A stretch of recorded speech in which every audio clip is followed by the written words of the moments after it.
Hey folks, John here. What you may not know about my channel is that a lot of times when I play games, of course I do Let's Plays and I stream on Twitch and all that other stuff.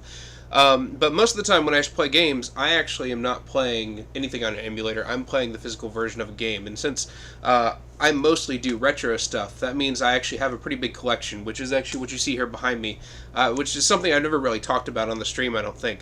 But in order for me to collect these things, I actually have to figure out somehow to keep them safe. So today, this is actually a review not of a game, but of game protectors from videogameboxprotectors.com. And yeah, so I've never used these before. So let's open them up and see how they work.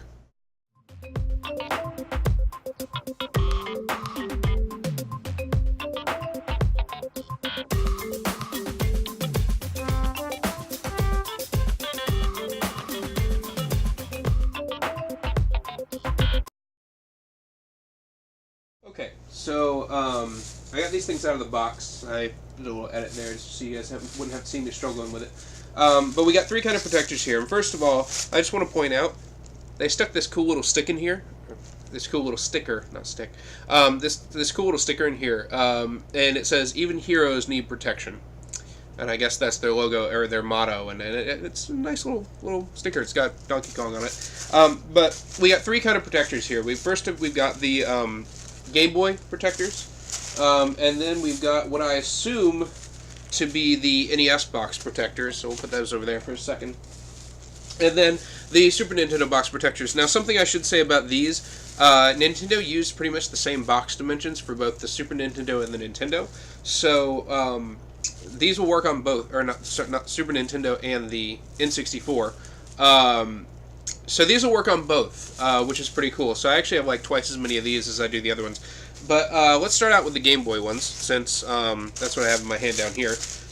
So right here, this is the Game Boy one.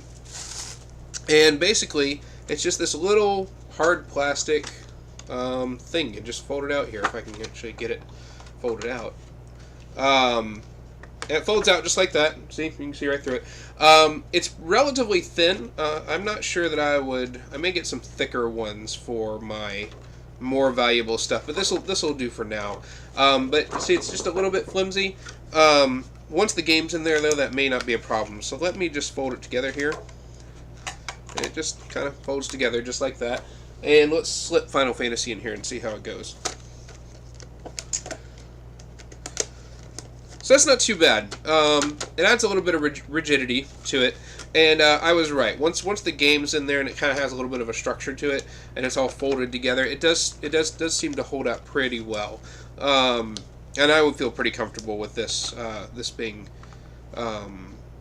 this protecting stuff. Now, if something were to land on it from the top here, then I could still smush it a bit for sure.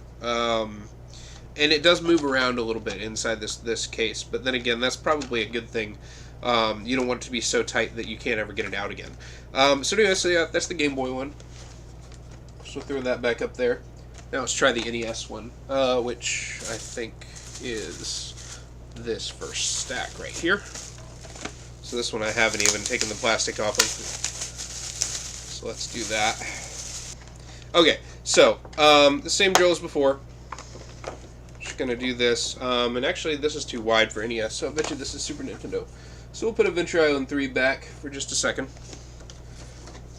Yep, slide Mega Man X2 right back in there. And actually, I think I put this in backwards. You don't want the tabs interfering with that awesome box art, right? And yeah, there you go. Looking pretty good. Little shiny. Shiny is good. Alright, so that's that one. Now let's see if these are the NES ones. Or wait, no. These would be the NES ones.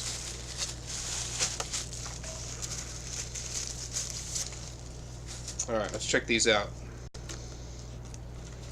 Yeah, these look a little thinner, so I'm guessing this is NES territory right here.